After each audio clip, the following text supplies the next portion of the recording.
Across the Park podcast is proud to be sponsored by Globe Gas and Heating. For the best kitchen and bathroom renovations, boiler servicing and repair, and central and underfloor heating in the Northwest, head over to globecentralheating.com and quote Across the Park for a free quote.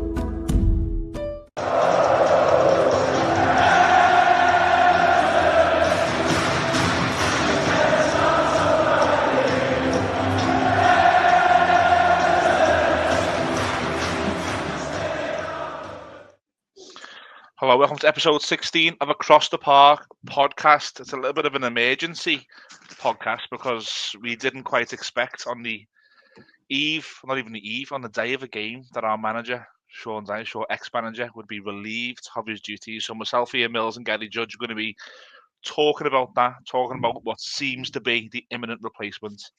We're going to go through the nooks and the crooks, the bells and the whistles. First of all, thank you so much for clicking this thumbnail and joining Across the Park podcast. While you're here, if you're new to it, please hit subscribe, please hit like, share this with all your Evertonian mates. And for those watching in HD, I apologise. I have came out in the biggest stress rash you've ever seen in your life, whether it's Dyche related, whether it's winter related, who knows. But for those watching in 4K or HD, I do apologise. I don't know, my ears even worse than your rash. I'm glad you said that because I was about to dig it out. But let's start with yesterday. We're about to leave, go to the game, 4:30, which is what, just 3 hours or so more, ready for kickoff. And the manager's relieved, and we've heard stories that he took training. There was, he knew days ago. There was talks of compensation, but the fact remains that 3 hours before an FA Cup game, Everton announced that Sean Dyche has been sacked. Before we get into the nooks and crooks, what was your reaction to the timing of it? Yeah, shocked, without doubt, with respect to the timing. I think, the rumours have been awash, haven't they, for a few days. And I recorded the podcast actually yesterday, the Lega podcast, which is just a general sports podcast. And, that dominated parts of that. But I was recording that before the announcement, and it was just all speculation. Thankfully, I was right on the money with a lot of the things I said. But that said, I absolutely wasn't expecting that to happen. As you say, not even on the eve of the game, basically just before the game.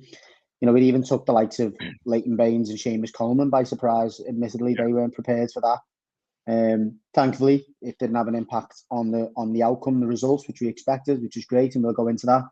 But yeah, without doubt, it's a shock. I mean, the only thing that I can suspect, which is something I did say on that particular podcast yesterday, is I believe that the owners were reluctant to pull the trigger until they had a viable candidate to replace him.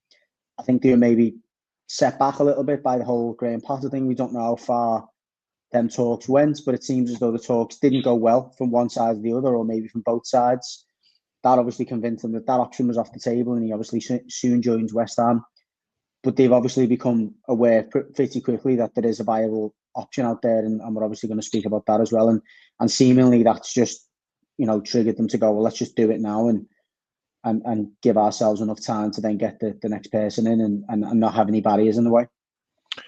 We'll get into who that person is looking like. It is looking like it's going to be David Moyes, so we will talk about that. But we'll never know as supporters, even supporters who do podcasts, we'll never know the real truth on what the ins and outs are. But if we go by the credible journalists, by that I mean Joe Thomas, by that I mean The Athletic, Dominic King at the Daily Mail, we put those articles that came out together today.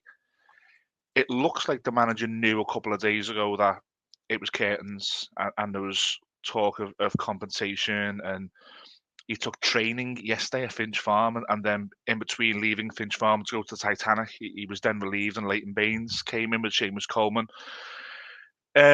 I think the Bournemouth one for me, Judgy, highlighted just really where we are as a football team, and we weren't set up correctly all season for me. I think Bournemouth highlighted it. Jamie Carragher done a piece on Monday Night Football, didn't he, where he highlighted it to the world about Everton's, passing into the final third to sort of bypass the midfield, and there's plan A, there's plan A, there's plan A, and there's nothing else. is the timing right for you? Is it the right decision? Is the timing right? And was Bournemouth sort of the final straw for a lot, do you think?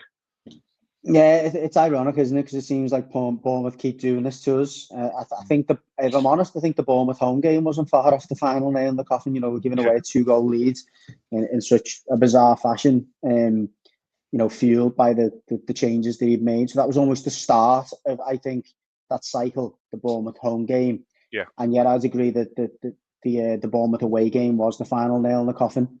So again, and I think the reason why it's so significant that it's Bournemouth, they're a team that, you know, less than probably 12 months ago with relegation fodder, they're now very comfortable, in a very comfortable position, driven by a manager who knows what he's doing and has got a clear, you know, idea of the way, or a philosophy of playing that the players have bought into and they've reaped the rewards of. So I think it is significant that it was Bournemouth, because we're not talking about defeats against the Chelsea or an Arsenal. You know, we're talking about defeats against a team with similar, if not arguably less resources than we've had as a football club. So, yeah, I would agree that that's the case. I think in terms of the timing, obviously getting away from the fact it was a match day, I do think it's the right time. I think that the mood amongst fans is at a particular low point. And you know, I've said this before, we're very qualified as fans to know when you're at your lowest in terms of how you feel about the manager. We've been through that many turnover. We've been through so many turnovers of managers that we know when it gets to the point of no return. And I think he'd reached that point, if not the Bournemouth game, certainly before Christmas, with some of the performances at home. So, yeah, I think the timing is right. We're in a January transfer window. There is an opportunity to obviously make some moves to turn some players over, which I'm sure we'll get onto at some point. And there's still time, more significantly, to turn some of these results around that we was expected to have gone our way, and to pick up more points and more significantly climb away from the perilous position we're in at the moment. You spoke there about where you think it went wrong, and you said the start of the season, Bournemouth at home was sort of maybe not the first alarm bell, but maybe a big alarm bell, and this is not quite right. But how did it get to the stage? Because we've brought a manager in almost 2 years ago it is 2 years ago to the month, to save us from where Frank Lampard had us. The same manager guided us through 2 lots of points deductions last season, which was the following season from the one I've just spoke about. And here we are in season number 3, where you're almost auditioning for a longer contract. You're almost saying, well, actually, if you stick with me, I can be the safe pair of hands for another 2.5, 3 years. How did it go wrong? Where did it go wrong? I mean, first and foremost, let's be honest. When we appointed Sean Dyche, no one to a man expected him to be here for longer than his contract. Let's get that straight. Now, he may have convinced other people, including me at times, that he could be that custodian to take us on a little bit longer, maybe for another year, another 2 years. And you're right in saying I think this season was a suitable audition, because we'd put some of them problems to bed. You know, we were able to invest some money in the summer, albeit at the sacrifice of Amadou Onana, which I actually think was the right deal for the club and for all parties involved.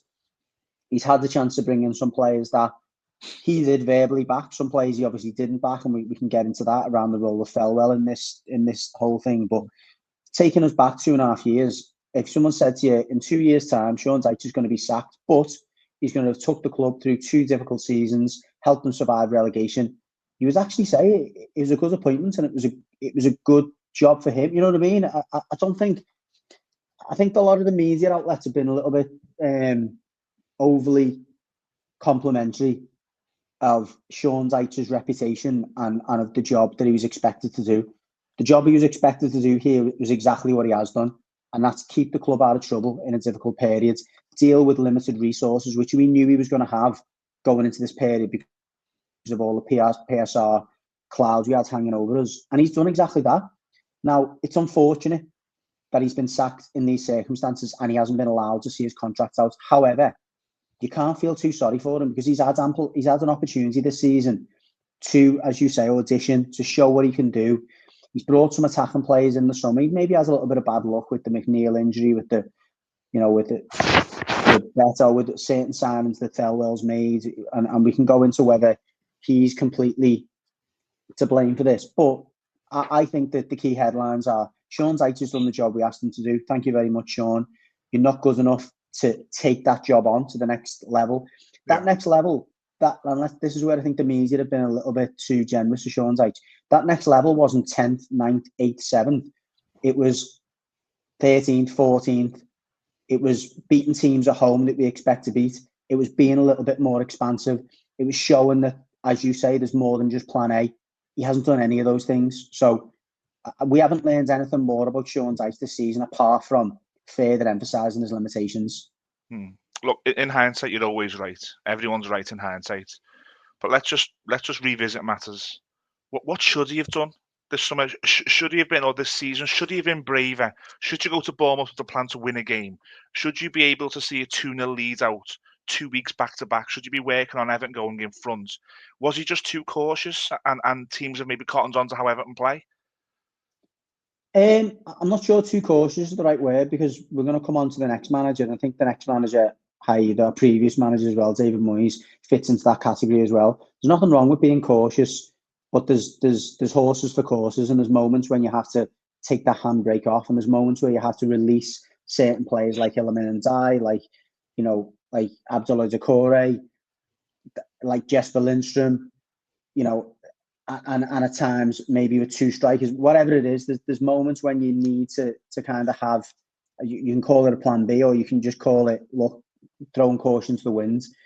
And we haven't seen that. We haven't seen that enough. We haven't seen that at all. I don't think, I can't remember a time when I went, wow, this is good, this is positive, this is different.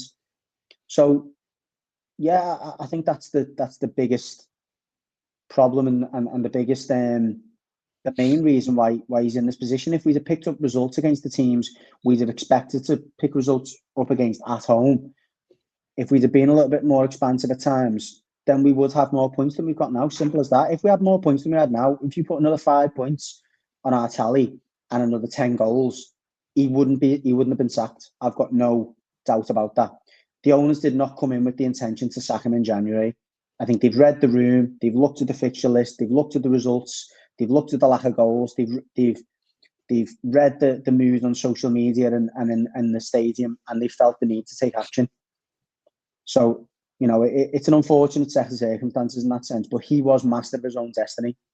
Now, going back to the summer, I don't mean to expand the answer too much, but you've got to bring Kevin Thelwell into this, in the sense that there's too many of the recruits that were made in recruitment, too much of the recruitment that was done in the summer and going back to last January that's not had enough of an impact on the first team and on the results in general.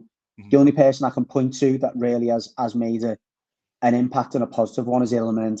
Now, you could then look at the manager and go, he hasn't used him well enough, hasn't played him enough in the position that he feels is his strongest. But that was a good bit of business, and you could say that, I think, with confidence in my eyes. The signings of Jesper Lindstrom, the re-signing of Jack Harrison, the signing going back a little bit further of Beto, the signing of Jake O'Brien, they have not had enough of an impact on the first team. Now, whether that, again, we'll find out, I think, in the next few months, whether that's the manager not using those players effectively enough or whether they're not good enough. But either way, there was not a symmetry there in terms of the signings. When you're signing people on loan, like Lindstrom, like Harrison, like Brozier, you're not signing them for a 2-year project. You're signing them to make an impact immediately. No goals and assists from Harrison, no goals and assists from Lindstrom, no goals from Brozier, and he's injured already. That is poor business, and that is poor utilisation of our resources. So, like you said at the start of the piece, we don't know who held the needle on those acquisitions, but you've got to accept when they're loan signings that the manager is on board with them. You've got to.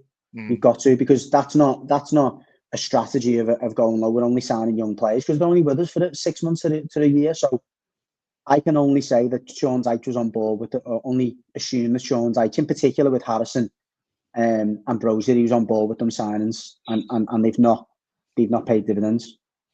I can see almost immediate future of Sean Dyche in Monday Night Football, the same as Allardyce was, wasn't he? And it was everybody else's fault and stuff. And I can see that, and maybe that world, what you've spoke about there, will open up a little bit more, and we'll find out. But at the same time, if the manager doesn't want these players, just say, I don't want them. You are wasting everybody's time here. Don't bring them in. I don't care if it's a numbers thing. The kids are better. And I think that is maybe the destiny. He's carved his own destiny by accepting players.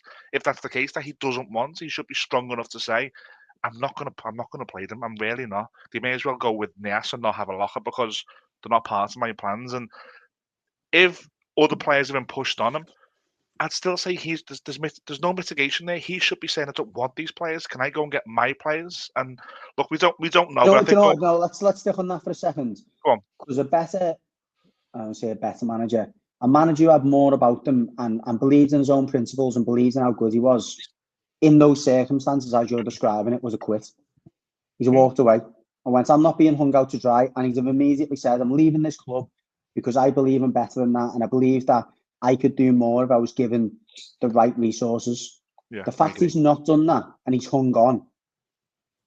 I know you can bring the human element to it and go, he's got a contract. Why should he do that? Why should he walk away? If you're backing yourself to be a top Premier League manager, and you know for a fact that jobs come up in season, we've seen it this season. You know, the Wolves jobs came up, the Leicester jobs came up. If you're having yourself as a manager and you're having yourself as a person who can make an impact for the club with the right support and backing, you leave this situation. You can't have that. You can't have that excuse of the club's done this, the club's done that, because we've seen it a million times in football. Managers and coaches leave jobs and they go back into a job because they can explain the context and the circumstances, and it makes sense and it stacks up and they go, okay, fair enough, Sean, you've done the right thing, we trust you, and so on. So I'm not having that narrative, and even when it does come out, I'll throw it back on him and go, Sean, why didn't you leave then? Why didn't you walk away and have a bit of respect for yourself and a bit of respect for your own role? So I look forward to all that coming out, and I hope he's got a bit more class. I hope he's got a bit more class when he does it, and he thinks about the fact that he did have a choice in the matter. He wasn't tied down, with chains. He could have walked away at any point. And this is the truth, if he'd have walked away in the summer, he could have walked away with his head held firmly high. But he hasn't. He's decided in the summer, actually, the resources I'm being given here, I can take these on a little bit. You can't tell me that he didn't think that. And if he didn't, and he was just sitting there for the money, then he's no better than any of the mercenaries that we've seen in the Premier League. Well, you've said something there, and we'll touch upon it. I do want to move away from this and into the future, but you've said something there, and I don't think me or you want to accuse anybody of a lack of class. I think that's the wrong word. However, some of his press conferences, some of his quotes, they certainly didn't help. I mean, he had a history of sort of saying lines that were just, they would never ever. We're a fan base, we're an emotional fan base. Evertonians it's an emotional city, it's an emotional fan base. We want you to love us and we'll love you back. That's just how we are. If you say nice things, we'll say nice things back. Then that's really simple. He was talking last week about this narrative of playing into the old lady, the last season of the old lady. And, I'm telling everyone to calm down here. Well, no, don't tell us to calm down. You should be joining the narrative of that's your job, to get us going and make us feel there's something here worth spending our money on. He never quite got that. And the players as well, he seemed to throw the players under the bus. Last week he was saying about, my record here is really good if you add some wins. Do you think some of his comments and his press conferences have really hindered his relationship with Evertonians? Because no one is really overly disappointed here. When Lampard went, there was sort of an acceptance. However, we're really sorry that didn't work out because you were such a good fella. I don't see that online at the minute. Did his press conferences and his quotes affect his relationship with Evertonians? There are certain clubs in this country and in the world that are influenced more by the fans than others. If you were to draw like a table of how much the influence of the fans has an impact on the feeling at the club, the feeling amongst the players, the general performance on the pitch, we would be up there, I think, in the terms of, we're infamous for it. We boo when we're not happy. We go over the top and cheer when we are happy. We're a very kind of dramatic fan base in that sense. And I think you're spot on. I think the minute that you alienate that fan base or you don't make an effort to try and connect with them, we're not talking about, I think at times, let's be honest, Frank Lampard went a little bit over the top with it and it was a little bit too cheerleader-esque. However, he did recognise from the get-go, listen, if I can get these fans on side, I'm going to give myself a bit more time, and I'm probably going to give the players a bit more leeway. And he did get that. Now, I'm not saying, I think we did need something different when Lampard left. And I think Dyche recognised, I can't come here and just tell the fans what they want to hear all the time. And I think that was quite refreshing. But I think the moments that he chose to dig the fans out, when we were, in his words, being impatient or unrealistic, and the moments that he chose to, again, throw the players or hang the players out to dry when there was an opportunity to just stand there and be accountable. The only time, I'm sure there was other times in other press conferences, but the only time I can remember him actually, going out of his way to say the buck stops with me and me, was on Tuesday. Exactly, yeah. And that was for me a man who'd been already told your days are numbered, and therefore there's no point fighting your corner anymore. You might as well go, try and show a little bit of class, and the pressure's off, and what's the point anymore of blaming anyone? So yeah, I agree with what you're suggesting there, is that he certainly didn't help himself. Far from it. He made things worse. I think the minute you alienate our fan base, or you try to dampen spirits, actively try and do that, and you're trying to blame us to some extent for some of the situations we find ourselves in, then you're on a hiding to nothing. And I think he was almost set out to do that once the results weren't going his way this season. Yeah, I think you're spot on. We will close the Sean Dyche section of the show now. Look, did I enjoy going to games and watching that style of football? No, I didn't. But for 18 months, I appreciated that it got us where we needed to get. It started going the other way this season. Would he have done what he done last season when it got like this and got us out in April? We will never know. But Judgy, what is his legacy? Was he the right man at the right time? And do you think as time passes, Evertonians will look back a bit more fondly as what we're doing right now? I don't think time needs to pass. I think, as I said 10 minutes ago when we were talking about what we expected when Sean Dyche come in and what he delivered, I think he delivered to our expectations. I think he made us hard to beat, particularly towards, towards the end of his reign. Ironically, over Christmas, that Christmas period, to some extent, if you were to go back 2 years ago and show that Christmas period, you go, well, that's what you get from Sean Dyche. He kept us in the Premier League and under extreme, ridiculously difficult circumstances. And I don't think anyone, to a man, underestimates how tough that must have been. And I genuinely, hand on heart, think there were very few people who could have navigated us through that period without making a huge song and dance about it. So he does deserve credit for that. But I almost get this feeling like he enjoyed that. He enjoyed that, no one's expecting it of us. If we lose, we lose. If we win, everyone's made up. And it was like the minute the expectation turned. And it happened to Burnley. They qualified for Europe. And then the following season, he absolutely bombed because suddenly people were expecting them to win and were expecting more from him. So unfortunately, I think I wouldn't say he's gained any more credits from a reputational point of view in terms of him showing us a side of him that we didn't know. But I also don't think his reputation's been harmed by it. He's shown again that, given limited resources, sticking to a certain style of play, he can keep teams in the Premier League and he can gain results and he can make his teams hard to beat. And again, I absolutely, I'm hugely grateful for how he handled himself and he handled the situation he was in during the PSR stuff and during the point deductions. And I personally, I don't think I'll have any more or less gratitude for that in a few years' time. I think it's, I think he's done what we expected him to do. He's done what we hoped he would do. And I think he's taken us as far as I expect him to take as well. I didn't expect him to take us into Europe or take us beyond that. I think I expect him to navigate us through a difficult period, to do it, in the way that he has, and to maybe struggle to then go beyond that. And that's pretty much where we are. I think the word you used there is probably the best way to end this segment of the podcast is gratitude. I think he was the right man at the right time. Was there other managers who could have done what he'd done, of course, but they're few and far between. He came in, he got the crappy end of the stick, and he had an interim board above him. He was juggling things. He had to sell. He did get enough results. He gave us the great Merseyside derby memory, didn't he? Which was,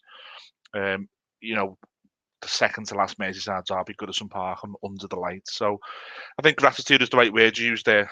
Let's move on. And we are heavily linked with David Moyes. Now, the Bobble has just put a tweet out there. Anyone who's on socials knows the Bobble. He's got really good intel of what's going on, and he's indicating that things are close here. Before we speak about David Moyes, I've got to bring in the bigger picture of the football club. How are we 23 years after we first asked this man to come and save us and improve us? 23 years later, we go back to him. How, that is just unbelievable for me.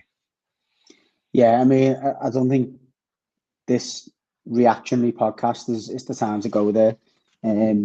I also won't pretend that it's disappointing as well. It's, it is exactly as you describe it. It's almost like, from a personal point of view, you move on from your job 23 years ago, and you move on, you do things, and you have to go back to your boss and ask him for that job back 23 years later. The same wage, the same desk. yeah, exactly. So I think that feeling, you're grateful, and I think we will be grateful if David Moyes comes in and he does what he done previously. But there's also a little bit of a hint of bitterness of the fact you've had to put yourself in that position. I think that's the best way to describe it. There's no doubt that, again, going with the analogy, that we need to go back and ask our boss for this job, because we need to pay the bills and we need to keep things moving. There maybe is a hint that, okay, maybe things have changed. Maybe, that job that it was can be the more than just a short-term fix. But yeah, it's a reflection of the state of flux that we've seen over certainly the last 10 years. Yeah. Because I don't think it's fair to extend it to 20 years, because I think after Moyes left, we did have some periods of relative progression. The first full season Martinez had was probably the best I've seen Everton, full stop, in terms of the football and the manner in which we were taking on teams. Mm-hmm. And again, a lot of people I've got short memories, not so much myself and you. We can remember how bad it was going away from home to teams that were better than us under David Moyes. He used the phrase himself. You were going to a knife fight with a spoon or whatever it was. Yeah, so a gunfight with a knife. It was, yeah. Gunfight with a knife. I think he went even further one time and said that it wasn't. It was a knife fight with a spoon. But anyway, I think that people can remember. I can certainly remember that. And I'm not under any illusions that he's coming back a person who's just going to come and take us on the front foot. But back to the reasons why we appointed Sean Dyche in the first place, I think are probably similar to the reasons why we're looking to David Moyes now. I don't think he's going to throw, the baby out with the bathwater, so to speak, because he's going to follow similar principles to Sean Dyche in terms of keeping us solid. But I think the one thing I said to you on the last podcast we had, the biggest disappointment I had of Sean Dyche over the last 12 to 18 months was how little he improved the players in the team. Yeah, that's one thing you couldn't level at David Moyes when he was in charge. He improved players. He made average players look good. There was a lot of average players in that squad that made very good careers at Everton and actually struggled to replicate it elsewhere because of David Moyes and the way that he worked with them. So he brings that back. Then I think he gets a tune out to some players that could very quickly pull us up the league. But yeah, going back to your question, there's definitely a hint of bitterness around having to come back to David Moyes. A lot of fans will certainly never forgive him for the way in which he left, for those cosy little whiskies he had with Alex Ferguson behind closed doors, which we found out about since, for the players that he tried to take from us, where he was aware of certain aspects of their contract. So you can't ever, get rid of those memories, really. But that said, I do think, hand on heart, and even using my brain as a football fan, that he's the right man for this particular, task. I'm just looking on Twitter now. I'm not being rude. I'm just trying to find some news, and there's rumours now that he's asking for 2.5 years. There's rumours that Billy McKinley is in line to come in as part of the coaching staff. If I look at Twitter, and I just gauge the reaction. It's mixed. Fantastic news. Stabilise the club and fight off relegation. 2-year contract, not for me. Everton never learn. I don't care if he can make us arseholes again. I'll take that in a heartbeat. Depressing, just what we need. I'm all for it. So look, it is mixed, but is a 2.5-year deal the right deal for Everton, David Moyes? Not for me. I don't blame David Moyes for digging in for the 2.5-year deal. I think, he's certainly in a position of strength. You don't look around at the bookies, the market for this job, and see a load of people that stand out. I mean, you see names that stand out, and you maybe see there's a little bit of giddiness about certain people, but you can't, with any real conviction, look at that list of candidates and go, yeah, he would definitely do a good job in the short term, and he's also a person that would take us forward in the medium to long term. That there's no question about that. We've got to now, and the owners have got to deal with the short term first. So they've got to bring someone in that they've got the utmost confidence that they've been in this situation before. David Moyes has done it with West Ham on 2 occasions. He obviously done it years back with us, but more recently there's evidence that he can do that as he's done with West Ham. And he's also took West Ham, a club that were in a similar position to where we are now, 2 years later to a European trophy. So there is evidence that this manager, as well as knowing the club, can fill the short-term gap and also take us forward in the medium term. So I don't blame him for digging in for a 2.5-year contract, because that's probably the timeline it took him to take West Ham from there to Europa Conference League trophy. I really don't mean to interrupt you, but Sky Sports News are now breaking news that David Moyes is to return to Everton today as manager on a 2-year deal. Okay, I mean, the thing with the 2, I would have been happy with an 18-month deal, in the sense that I think he deserves. I respect him more than 6 months. So 2 years, I think, is fair, in the sense that if he gets sacked next summer, he's getting a little bit of a payoff, isn't he? 2 years is as good. It's probably is the halfway house, isn't it? Between it'll be 2.5, own. It'll be this and 2. So he's leading us into I don't think so. More. I don't think so. I think it'll be 2 years. I think it was 2.5 years. That's significant, because 2.5 years is like 3 seasons because of where we are now. So I think it is 2 years, and I think 2 years is probably about fair. It's difficult to speak about when it's breaking like this. I mean, we're recording this at 1:40 in the afternoon, and it's we're just getting little bits and bobs. So it is looking like it is Moyes. I would suggest Paddy Power have suspended betting on David Moyes to be the next Everton manager. So something's happening now. Sky Sports are saying they understand he'll be in position by the weekend. We're almost in the weekend, so things are going quickly. Look, it's a tough one, isn't it? Because, like you said, we know what we're getting, and it is better. He's a different personality. In my opinion, he's a better coach. However, as the game sort of not passed him by, but are we going back to old habits where maybe the club is after a hard reset? This is a safe appointment. Question to you is, Judgy, what's your gut telling you? Is this an FSG? Not FSG. Is it the Friedkin Group appointment, or is Kevin Thelwell's fingerprints on this? I mean, this is an ownership group that's just took Ranieri out of retirement to bring him to Roma.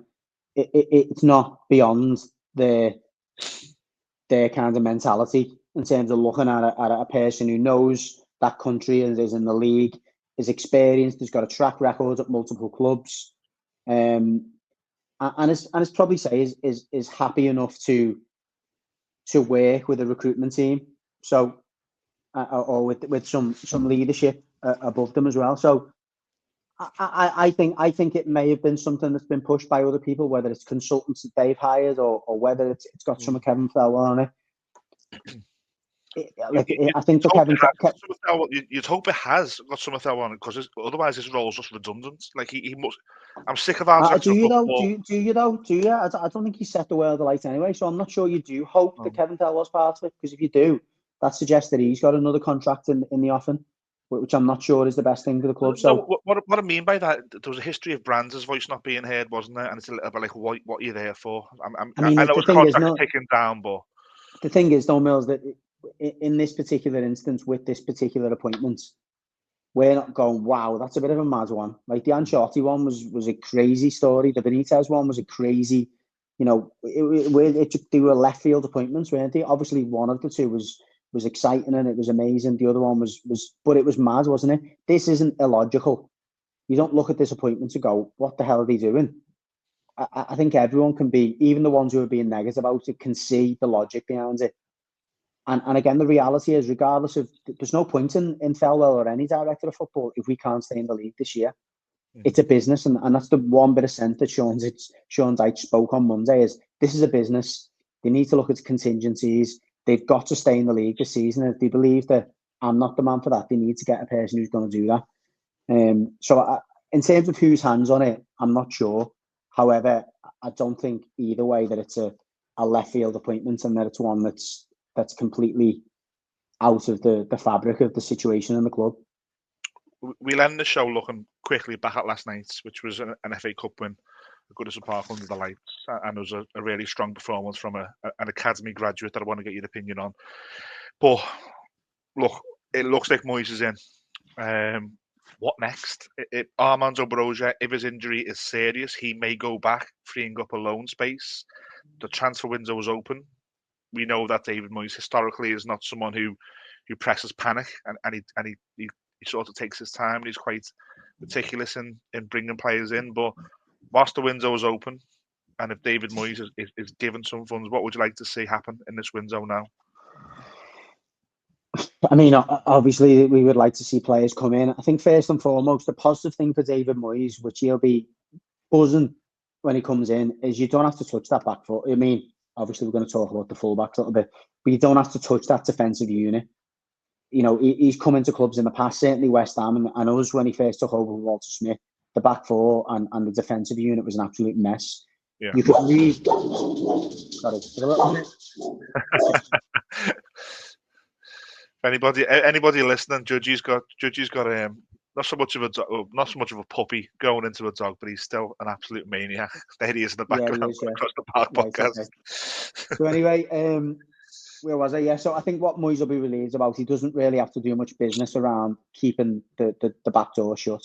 What he has got to do, whether that's in the shape of an attacking fullback or whether it's in the shape of wingers or a forward, he does need to address the goal situation. Now, as I said before, I think Imminent we can get more out of. I'm certain we can get more out of Decore, i.e. as Dyche did when he first come in. I'm certain we can get more out of Jesper Lindstrom. I'm not sure how much more. The biggest concern for me is the forward. Yeah. Because we don't know if we've got a forward who is, as it's looked like in the last few weeks, 80% out and 20% in just because he's got a shirt on. Or if it's a forward who hated Sean Dyche and therefore couldn't bear to play for him. I think that's going to be a key factor. If we can get a Calvert-Lewin who's committed and he's going to, lead the line as he can do, i.e. Michael Antonio-esque as Moyes got out of him, then we might be all right. But if not, then we seriously need to address the forward situation and bring someone in. As much as I love the lad, Beto isn't the answer. He's not going to get us the goals. He certainly doesn't lead the line the way that David Moyes would want a number 9 to lead the line. So I think that's going to be a big challenge. I would like to see an attacking fullback come in, although that's going to be difficult in this window. I think I'd like to see Nathan Patterson get more minutes, although I think he might be used in a little bit of the vein of the way that Moyes used Coleman, where he brings him in 30 minutes, 40 minutes, and that wouldn't be the worst thing, but it'll certainly be more minutes than he's got under Sean Dyche. But yeah, I think he's got to find a way to get more goals. But I look back, and I know it's a long time ago. I look back at the players, the group of players, the style of football that David Moyes inherited when he took over from Walter Smith. He very quickly got a tune out to some players where he's seen a bit of an opportunity to play them in a slightly different way. And I do believe that'll be the case with certain players. I think Mangala's got a hell of a lot more to offer. You only seen the strike from outside the area last night. He's been popping in and around the box. I think he's another player who I think Moyes will get more out of. So I'm looking forward to seeing how he perceives the squad first and foremost, and how much he can get out of certain players. And then it'll be interesting to see which position he pinpoints or positions to recruit for next.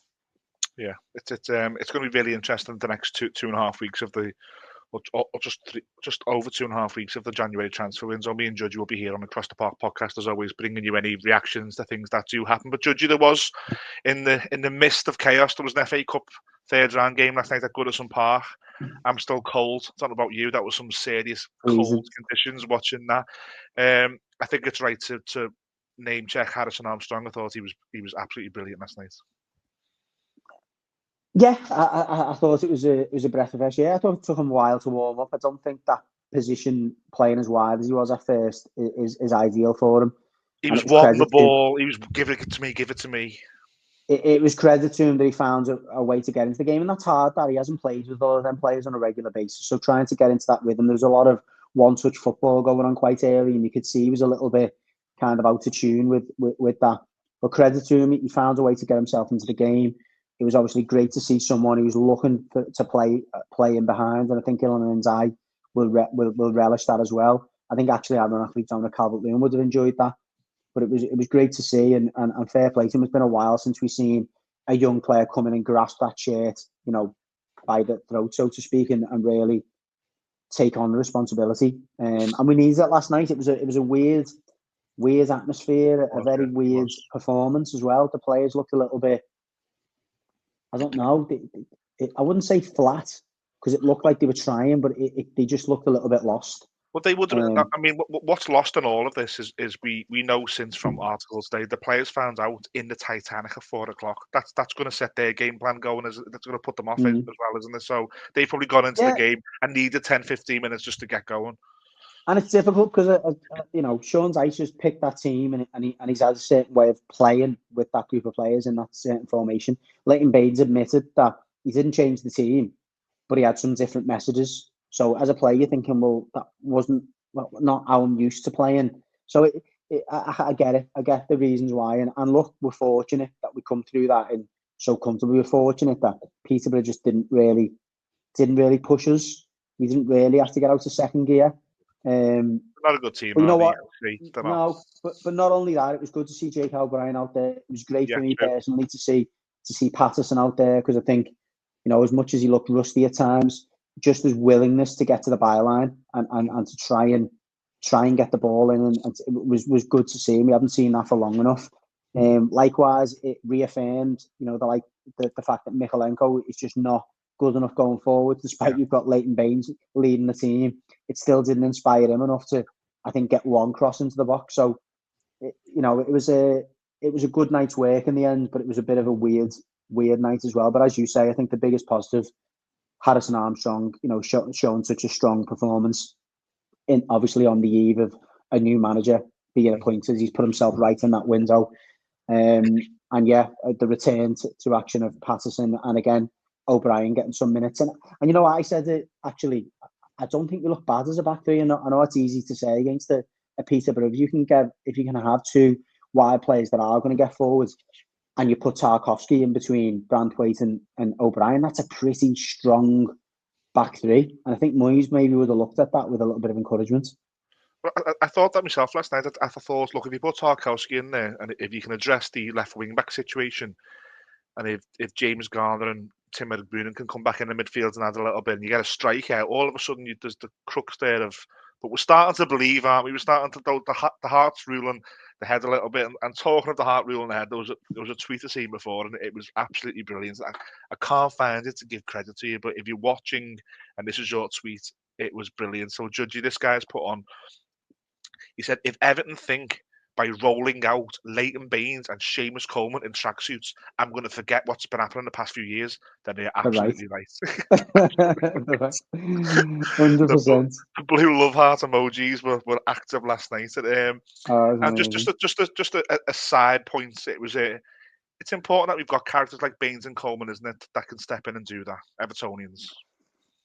Yeah, and also, let's not underestimate it. I think it would have been a big factor in David Moyes being so willing to come back. The fact that he could pull Seamus Coleman and Leighton Baines into his office and have a really frank and honest conversation, and probably know instantly the state of the squad, the club, the mood, and he can use that as a gauge. And I think Leighton Baines would be buzzing to see, a familiar face back, and someone who he knows is probably going to give him a bit of trust and give him a bit more license to to get involved with the first team. And I'd like to see that development continue for Leighton Baines. I think, understanding a little bit about his mentality, I think he'll be keen to stay with the 18 to continue his own development. But equally, I think he'll be hungry to learn more. And I think he's now working with a manager who will certainly be a lot more open to that, I think. Yeah, I agree. It's look, I think we'll come to a natural conclusion. We spoke about the sacking of Sean Dyche. We spoke about the imminent appointment, as it seems, of David Moyes. Everton are also into the FA Cup fourth round with a draw on Sunday. Myself or Judgy will be back at the start of next week to preview the Aston Villa game with Justin from Up the Villa. He's been on the podcast a few times. And he's a really good fella. He knows his football. He knows a lot about the Blues as well. So we'll ask him his opinion from the outside. We've got Villa on Wednesday. We'll try and do an instant match reaction. People keep asking me when they see me at the game, are you doing a show after the game? The frank answer is we just haven't had the equipment, unfortunately. We had a bit of a changeover and things, and we're nearing getting the equipment we need to do that again. Then we've got Tottenham at home on the weekends. We'll try and do another show in between Villa and Tottenham. But thank you so much for joining us, and a big, massive shout to our sponsors as always, Globe Gas and Heating. I had a pint with Lee last night before the game. He's a massive Blue, and he loves when you call him and say, I got your number from Across the Park podcast. So you get a free quote by doing that. And he's now got bookings available in March and into early April. Boilers, kitchens, bathrooms, emergency repairs. He does it all for you. So shout Across the Park podcast to him. Say Up the Toffees. He absolutely loves it. He will take care of you. And Judgy, big shout to Alfie's squad, who are now becoming a registered charity. They've got their own premises on Jamaica Street, and they have now expanded into the UK out of Liverpool, helping children bereaved by suicide. We're really proud of the squad, aren't we? Incredible, yeah. The work they've done is amazing, and it's a huge, obviously, step for them coming into their own premises, and even more so, it's great for the country to get more services like that and support. So credit to Alfie, and his mum and the whole family really, and the whole group and everyone who's helped take that forward. So as you say, proud to be associated with them. 3 big Evertonians there, Lee from Globe Gas and Alison and Alfie from Alfie Squad. From myself, me and Judgy, thank you so much for watching. We will catch you again next week. And as always, up the toffees.